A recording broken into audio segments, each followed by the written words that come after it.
अगर संसार की भौतिक संपदाओं में ही सुख होता और अस्थाई सुख होता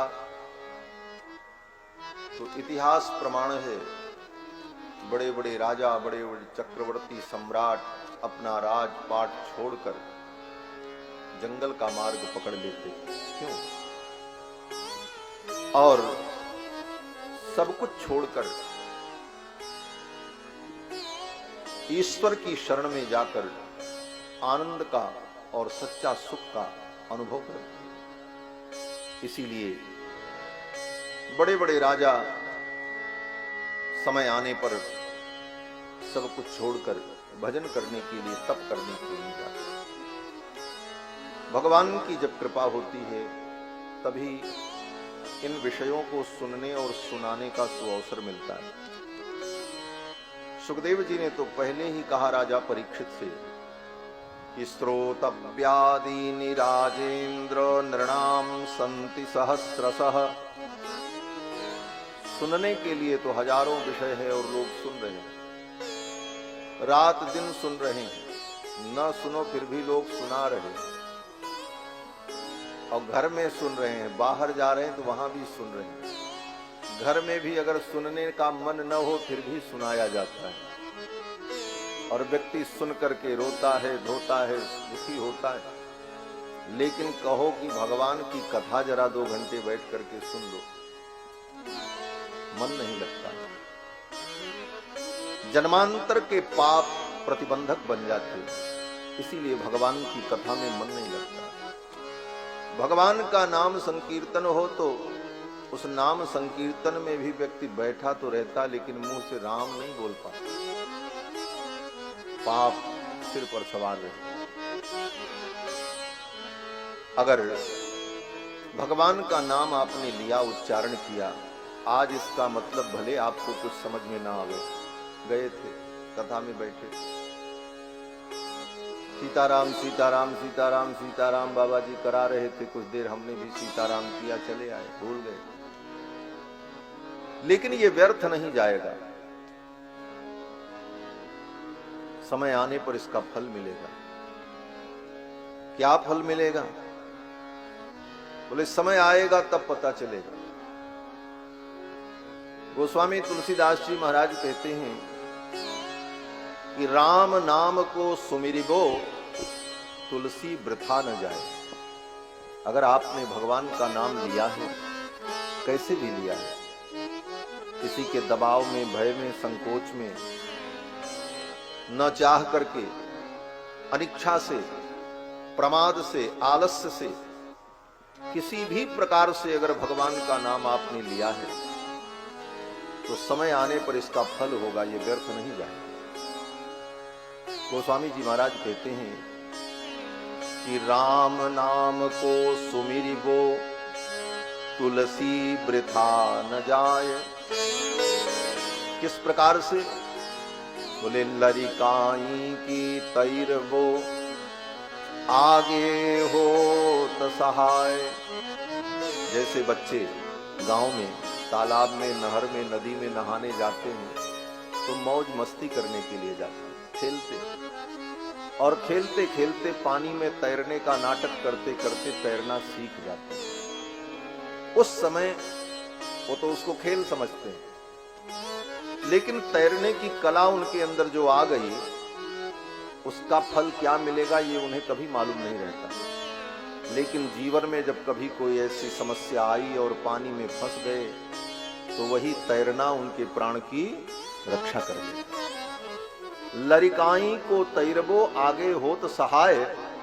जिस तरह बचपन का तैरना आगे जीवन रक्षक बन जाता है, उसी तरह राम नाम को सुमिरिबो तुलसी वृथा न जाए। भगवान के नाम का सुमिरन ये व्यर्थ नहीं जाता। अभी इसका मतलब नहीं समझ में आता, समय आने पर ये अपना काम करेगा। बोले कैसे?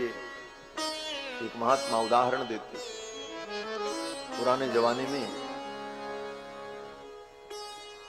अलार्म घड़ी होती, अब तो मोबाइल में ही लोग अलार्म लगा करके सो जाते हैं, समय से उठ जाते हैं।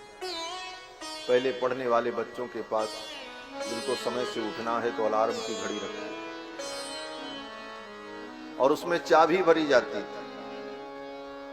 रात्रि के 9 बजे 10 बजे उसमें चाबी भरी और रख दिया। जब चाबी भरी तब वो नहीं बजा। जिस समय चाबी भरी उस समय नहीं बजा, उस समय वो आवाज नहीं किया, नहीं बजा। और जब समय आया तो ठीक समय पर अलार्म अपने आप बज गया और आपको उसने जगा दिया। उसी प्रकार ये राम नाम की चाबी भरते जाओ, अलार्म भरते जाओ, ये चाबी भरते जाओ राम नाम की, राम नाम लेते रहो, कृष्ण नाम लेते रहो। समय आने पर ये आपको जगा देगा, आपके जीवन को मंगलमय बना देगा। ये भगवान नाम की चाबी है, इसको भरते रहो। अभी इसका क्या फल मिलेगा इस चक्कर में मत पड़ो। बस राम ही सुमिरिय गाई, राम ही संतत सुनिए राम गुण गाई। राम ही सुमिरिय गाई, राम ही सुमिरिय गाई, राम ही संतत सुनिए राम गुण गाई, संतत सुनिए राम गुण गाई, राम ही सुमिरिय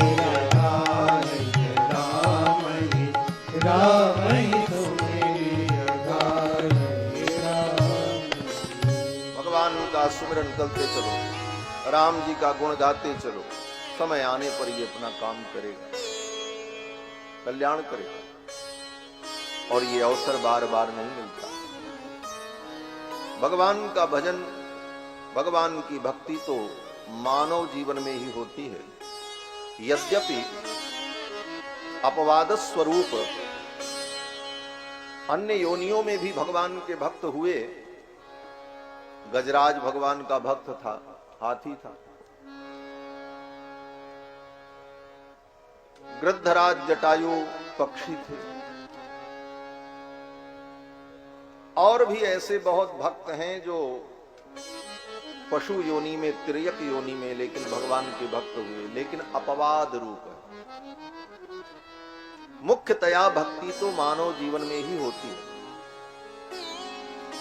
और अन्य योनियों में जो भक्त हुए वह पूर्व जन्म में कहीं न कहीं भगवान की भक्ति कर चुके थे, इसलिए उनको पशु योनि में भी भगवत भक्ति का भाव प्रकट हुआ। श्रीमद् भागवत में सुखदेव जी कहते हैं, जब राजा गजराज को बचाने के लिए भगवान आए, गजेंद्र डूब रहा था, गजराज ने भगवान को पुकारा तो भगवान नारायण ने आकर के ग्राह को मारा और गजराज को बचा लिया। इस कथा को सुनकर राजा परीक्षित ने सुखदेव जी से प्रश्न किया कि भगवान तो हाथी था, पशु था, उसको इतनी बुद्धि कहां आई कि ऐसी दुख की परिस्थिति में, विपत्ति में मैं भगवान को पुकारूं? उसको इतना ज्ञान कैसे हुआ? तो सुखदेव जी इसका उत्तर देते हैं कि प्राग जन्मनि अनुशिक्षितम, पूर्व जन्म के संस्कार के कारण, पूर्व जन्म में उसने भगवान की कुछ भक्ति की थी, इस संस्कार के कारण पशु योनि में भी उसे वो ज्ञान आ गया और उसने भगवान को पुकारा और उसे भगवान की प्राप्ति हुई। इस मानव जीवन में हमने जो भक्ति की ये व्यर्थ नहीं जाएगी। अगर इस जन्म में कल्याण नहीं हुआ तो अगले जन्म में ये भक्ति आपका उद्धार करेगी और कहीं न कहीं कारण बनेगी। प्राग जन्मनि अनुशिक्षितम, पूर्व जन्म के संस्कार के कारण उस गजराज को भगवान का स्मरण हुआ और गजराज ने भगवान को पुकारा और भगवान ने गजराज की रक्षा की। इसलिए बार बार भगवान की कथा श्रवण करते रहना चाहिए, बार बार भगवान का गुणानुवाद करना चाहिए, बार बार भगवान की चर्चा श्रवण करनी चाहिए, भगवान का नाम लेते रहना चाहिए। इससे वह संस्कार दृढ़ होगा और आगे चलकर हमारा उत्कर्ष होगा। आत्मा का उत्कर्ष भी होता है और अपकर्ष भी होता है। अपकर्ष क्या है? बोले अपकर्ष ये है कि आज मानव बने हैं, और इस मानव जीवन में क्षणिक सुख के लिए, थोड़े से लाभ के लिए, थोड़े से आनंद के लिए हम ऐसी ऐसी गलतियां करते हैं जिन गलतियों के कारण हमारा अपकर्ष होता है। मरने के बाद फिर कुत्ता गधा बिल्ली बनकर के कई जन्मों तक भटकेंगे। और अगर सावधान हो गए, सत्कर्म में मन को लगाया, सद्बुद्धि आई, सत्संग मिला, तो फिर उत्कर्ष होगा। उत्कर्ष क्या होगा? बोले आज मानव है, आगे देवता बनेंगे। फिर देवताओं में भी कई प्रकार के देवता होते हैं। देवता तो गंधर्व भी हैं, यक्ष भी हैं, किन्नर भी हैं, लेकिन उनमें भी, देवताओं में भी उत्कृष्ट कोटि के देवता, फिर वहां भी उत्कर्ष होगा और भी उत्कर्ष होगा। लोकपाल इत्यादि तक, लोकपाल और देवताओं में भी जो श्रेष्ठ स्थान है वह स्थान प्राप्त होगा।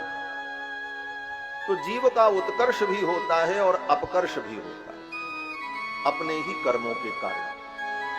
और अपने ही कर्मों के कारण हम सुख और दुख दोनों पाते हैं। काहु न को सुख दुख कर दाता, निज कृत कर्म भोग सब भ्राता। अपने ही कर्मों का भोग हम भोगते हैं, चाहे वो सुख हो चाहे दुख हो।